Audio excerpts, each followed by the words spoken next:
Hey everybody, and welcome back to Just Ride Bikes. I hope you're well today and ready for some juicy tech news.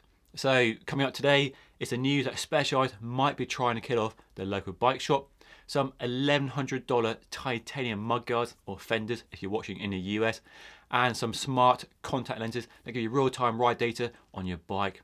But first, Jim the Bike Guy is back. Yes, that's right. We've been in the workshop filming a new series of how-to and maintenance videos, and the first one about washing your bike is dropping on Sunday morning, so make sure you stay around for that. And the how-to series this time is sponsored by Muck Off, who are giving you all a 20% discount off the entire range using a special code on screen now. So head to their website, link down below, and get yourself a nice juicy discount today. And before we dive into tech news, I want to ask you, what is the craziest animal encounter you had on a road, gravel or mountain bike ride?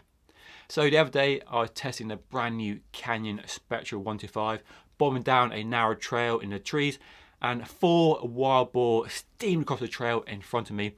Scared the living daylights out of me because I'd never seen a wild boar up close like that, and it really gave me quite a fright. And they have a reputation of being quite angry, so I didn't hang around and scarpered off down the trail. So my question for you today is, what is your craziest animal experience on a mountain bike, gravel or road bike ride? Let me know by leaving a comment down below.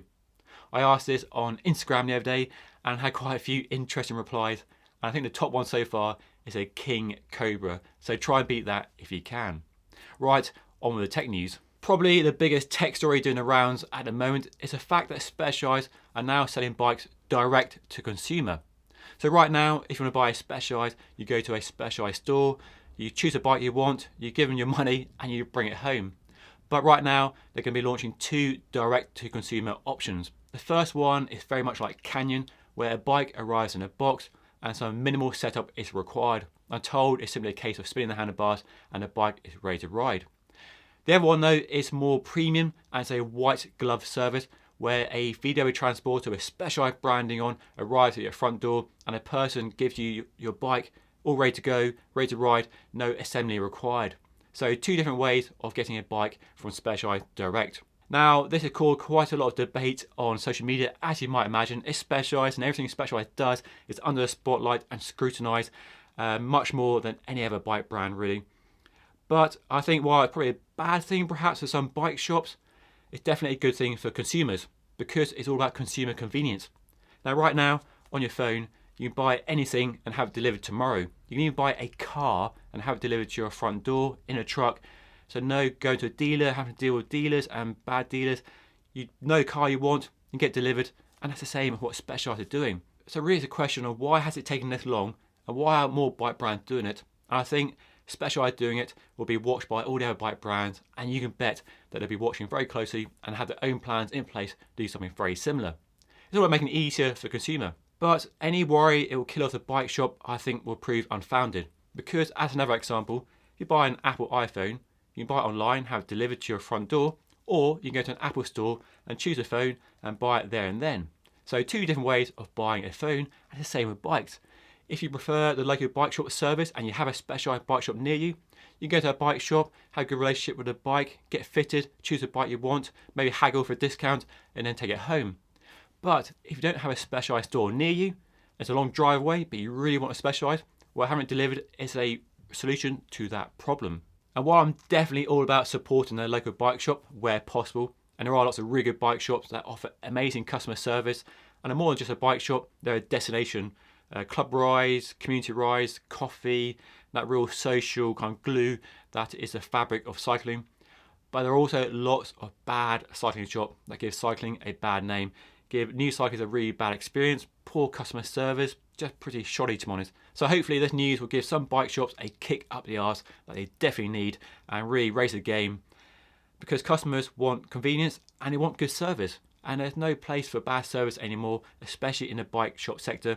I think the bike industry has lagged behind other industries like Apple and cars, for example. So I think to be fair to Specialized, they're just doing what the market demands and giving the consumers what they want, which is more choice when it comes to buying a new bike. The only slightly odd thing about the news is that there's no price reduction if you are buying direct and having it delivered in a box versus going to like a bike shop. So that's slightly strange, but I'm sure Specialized have their reasons for doing that. From one slightly controversial Specialized story to another more positive one, Here in the UK right now, they're giving you a chance to trade in any old cycling helmet for a brand new specialised helmet like this Prevail 2 with a 50% discount, meaning this £240 helmet will now cost you only £120. Still a lot of money, but a lot less than the retail price. So full details on that down below. A good chance to get a nice new helmet for the spring.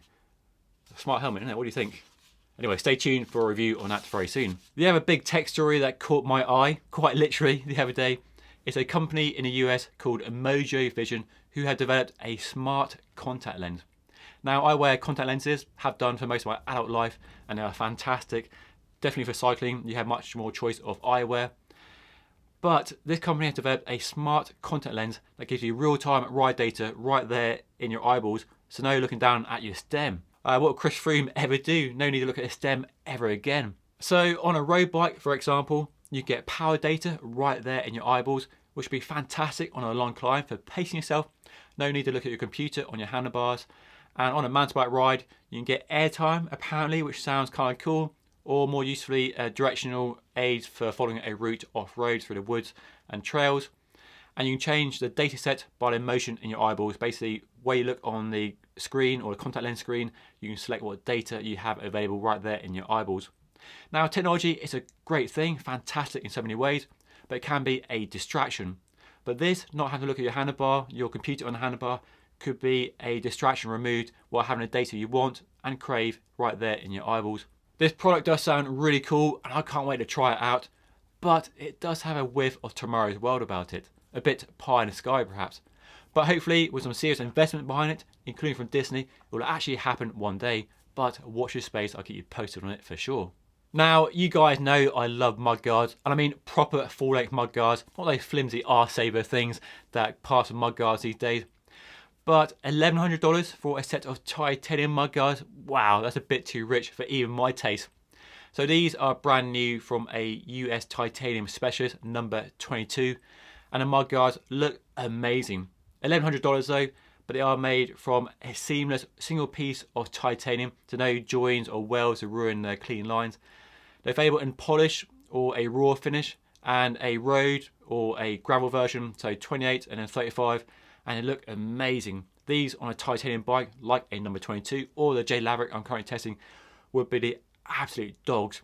But $1,100, yeah, I think it might pass, but let me know what you think down below. And the last bit of tech news comes from SRAM, and the US company has been fairly quiet this year so far, which is not like them at all. But it did launch some wireless blips the other day, which sort of went under the radar a bit, ironically enough. Now, with red and fourth ETAP access group sets, there was the option for blips, so remote shifters you can put anywhere on a handlebar, and I used them on a Trek Domani SLR a few years ago, and I found them great when you're climbing on the tops. They have gear shifter buttons there without going to the hoods to change gear. Really good for climbing, especially long climbs with gradient changes. But with the introduction of rival ETAP access last year, they removed the blip support ports to keep the price down, but now they've launched a wireless version. And so the benefits there, no wires, you have even more freedom for where you mount them. On the handlebars, on the drops, inside the hood, maybe somewhere else on the bike, maybe give them to your ride partner so they can change gear for you when you're riding up your favourite climb. Hopefully get some in for test and put them on my giant TCR and see how they perform, so watch out for that fairly soon. And lastly, as a bonus, if you're wondering what's inside this box here, this embargo box, which is quite heavy, then make sure you are subscribed to the channel. Definitely worth hanging around for. Very exciting product in here, but I can't reveal details just yet. And what's it behind me? Carbon spokes, oh yes, coming in very soon. Anyway, that is all for now. Thank you so much for watching. Don't forget to like and subscribe, leave a comment down below, and I'll see you all again very soon.